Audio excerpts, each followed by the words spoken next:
mendapatkan masukan terlebih dahulu dari para ahlinya dulu, dan juga masukan dari masyarakat yang akan menjalaninya ya, yang akan terkena dampaknya, itu sebaiknya kita tanya juga.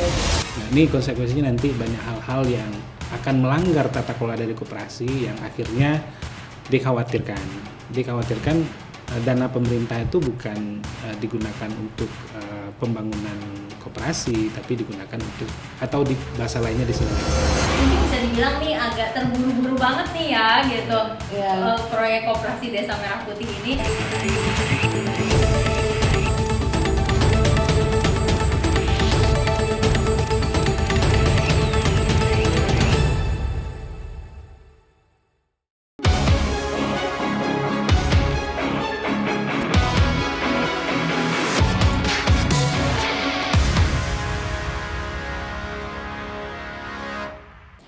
Ya, kembali di Obrol Bisnis mengenai koperasi, khususnya kita akan menyoroti gagasan pemerintah untuk membangun 80.000 unit koperasi Desa Merah Putih. Saya mau ke Chief Julius Manjaniago dulu nih, dari kacamatanya secara CS ya.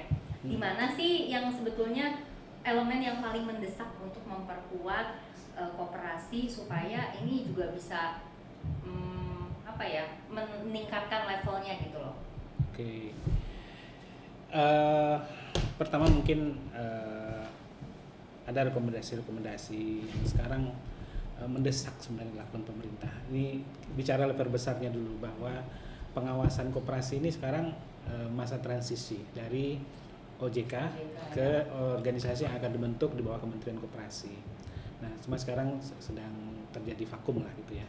Nah, ini harus segera dieksekusi oleh pemerintah biar ada kejelasan gitu. Kita sebenarnya sudah menghubungi juga narasumber dari Kementerian Koperasi ya, namun sayang hingga siang ini masih belum ada konfirmasi yang jelas. Jadi nggak apa-apa, kita lanjut. Dan tentunya di sini dalam pengawasan ini harus dikedepankan pengawasan berbasis risiko.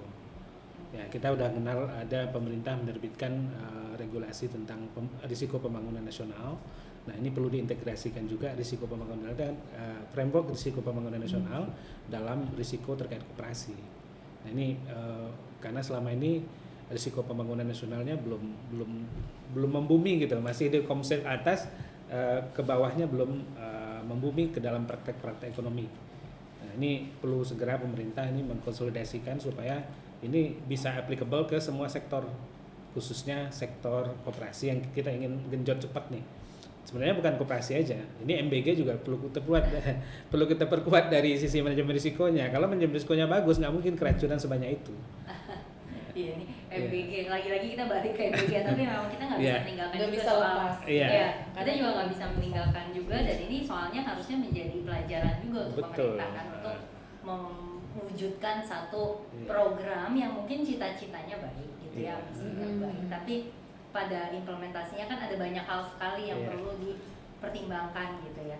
Nah, kalau misalnya kita melihat nih bahwa Koperasi Desa Merah Putih ini kalau dilihat tadi dikatakan istilahnya harus membangun yang baru gitu ya. Sementara untuk memperkuat yang ada itu dikesampingkan, bisa aku bilang begitu ya. Jadi dikesampingkan. Lalu apa yang akan terjadi dengan yang sudah ada ini nih, Prof? Iya. Jadi kami di dalam teknokrasi kebijakan selalu berupaya memberikan masukan kepada pemerintah ya yang baik, karena kita kan mitra pemerintah juga ya. Kalau akademisi, peneliti itu harapannya dianggap sebagai mitra untuk memberikan masukan agar nanti kebijakannya menjadi lebih baik dan lebih baik lagi. Kita sih melihat kasus yang MBG ya, finally kan walaupun terjadi diskusi yang cukup alot di awal kan finally juga akhirnya akan sekarang misalkan lebih diefisienkan lagi.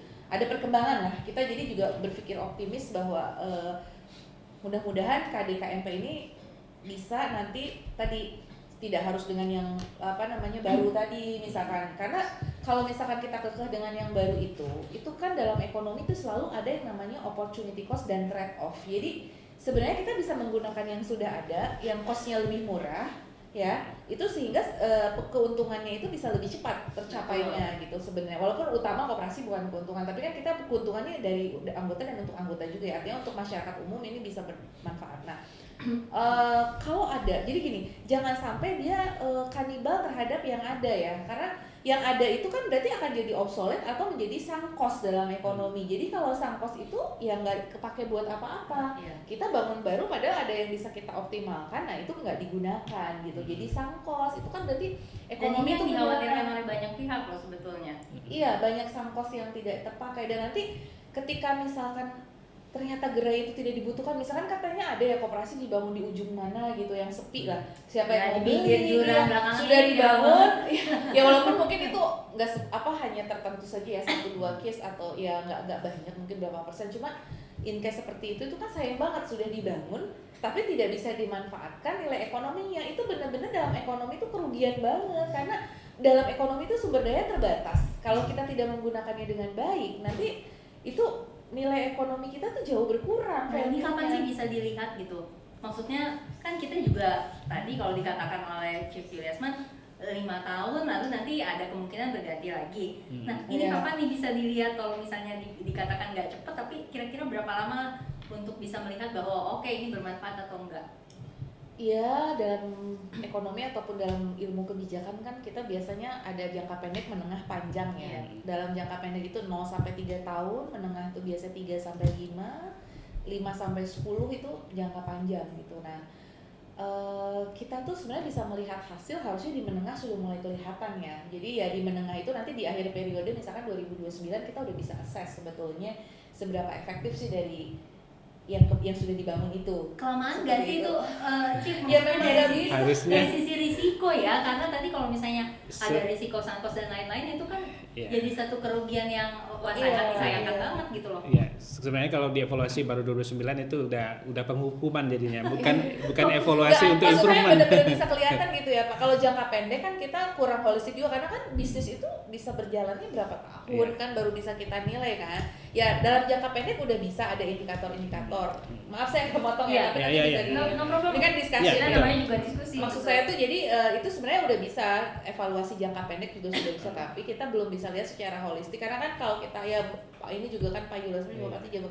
Kalau kita lihat berapa sih payback period dari suatu ini supaya NPV-nya positif gitu kan, rata-rata kan payback period dari suatu bisnis itu 5 tahun minimal ya biasanya. Payback period itu adalah periode berapa lama dia balik modal seperti itu. IAT-nya itu berapa gitu, dan itu biasanya jarang kita udah bisa lihat payback itu 2-3 tahun. Jadi 2-3 tahun bisa kita lihat, kita evaluasi, tapi nggak bisa kesimpulannya strong banget. Oh ini bahwa ini tuh belum memberikan impact atau apa gitu kan. Indikatornya apa tuh, Prof, dalam 2-3 tahun? Iya, aktif ya omset dari kegiatan ekonomi tersebut, terus kemudian mungkin tenaga kerja yang terserap, terus kemudian juga nilai ya tadi omset ya, keuntungannya juga, mungkin walaupun tujuan utama bukan keuntungan, berapa sih profit dari ininya, apakah sudah profit di tahun pertama atau baru di tahun ketiga misalkan.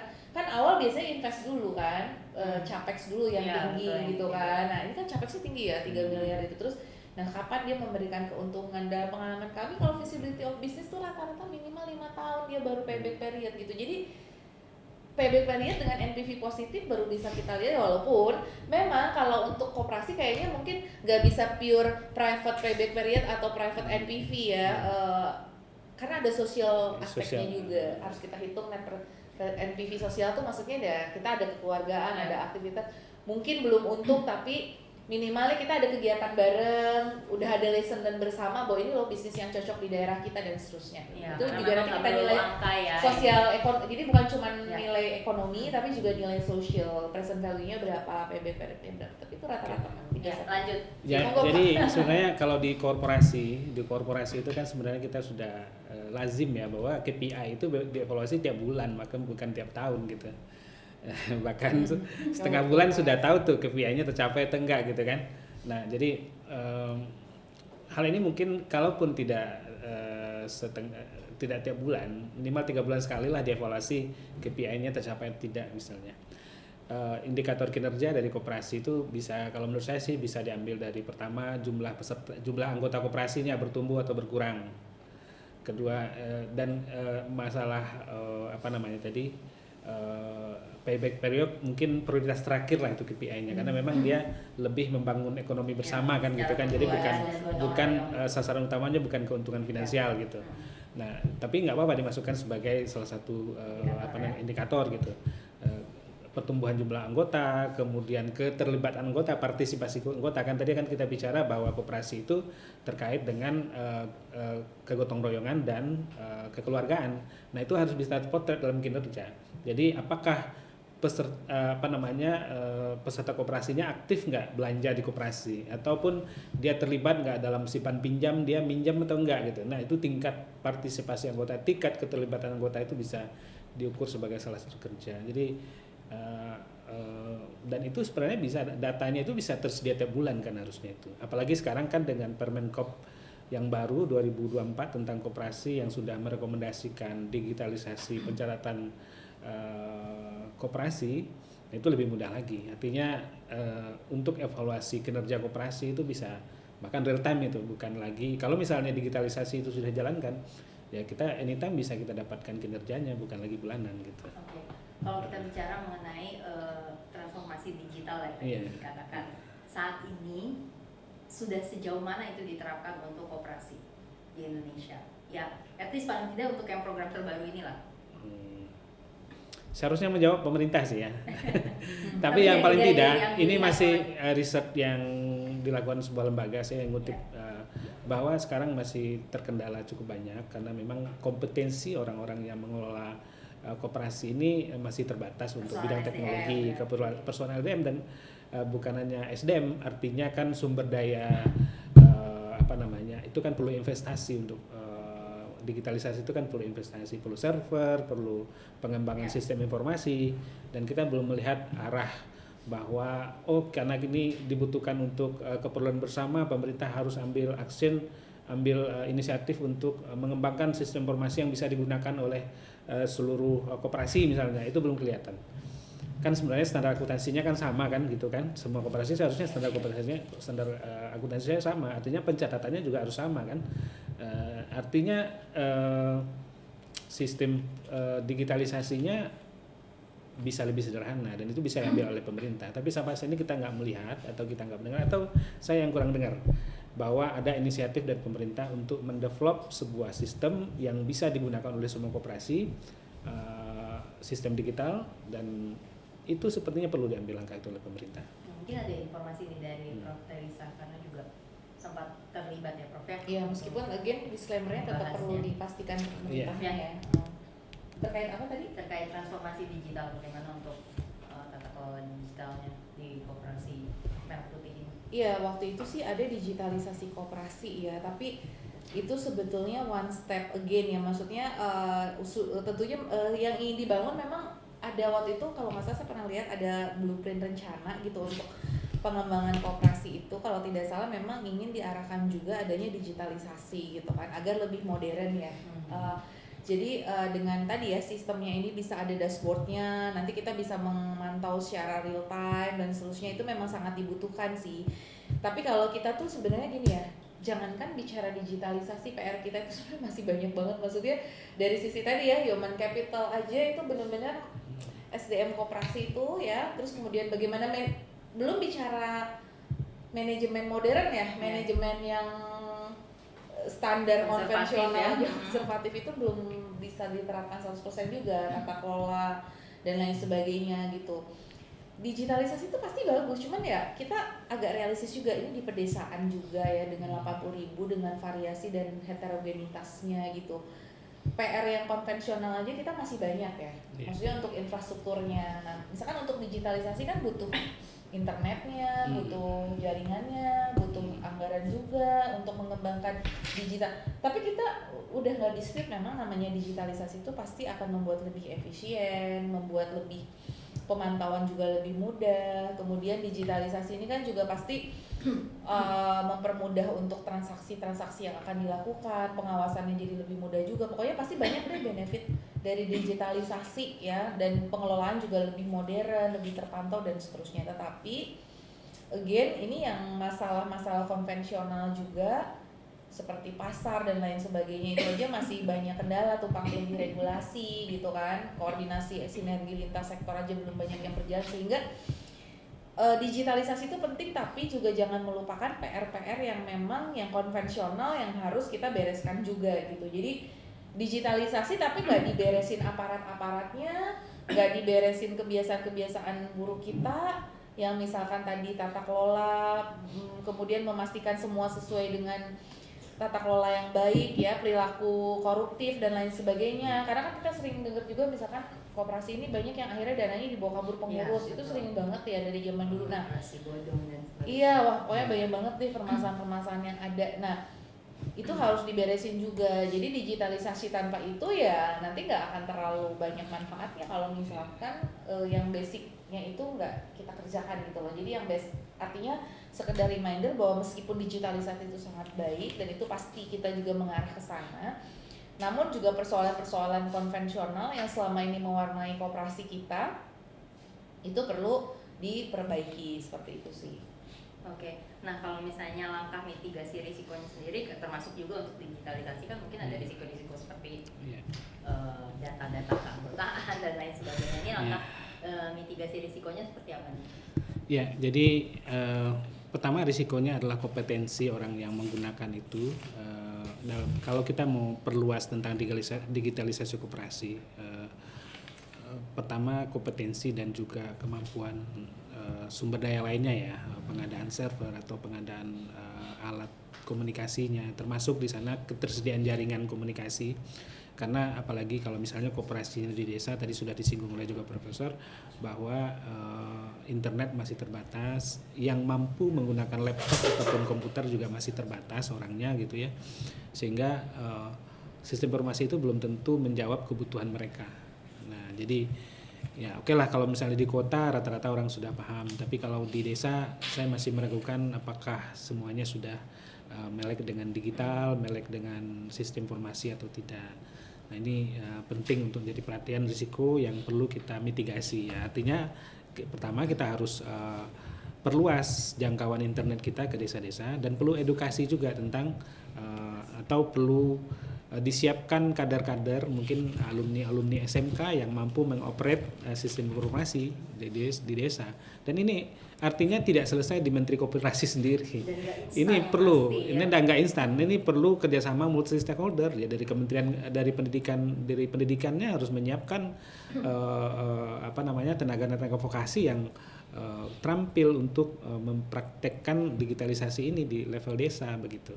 Nah, kemudian risiko berikutnya yang perlu diperhatikan dalam khususnya KDMP ya, atau koperasi yang di desa.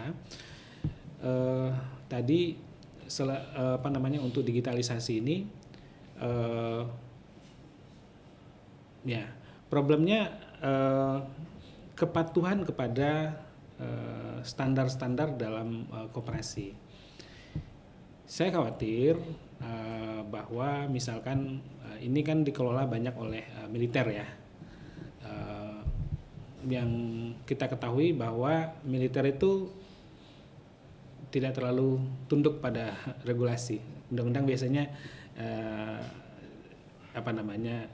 apalagi undang-undang yang terkait sipil begitu, mereka tidak terlalu tunduk begitu. Nah ini konsekuensinya nanti banyak hal-hal yang akan melanggar tata kelola dari koperasi, yang akhirnya dikhawatirkan dana pemerintah itu bukan digunakan untuk pembangunan koperasi, tapi digunakan untuk, atau di bahasa lainnya diselewengkan gitu.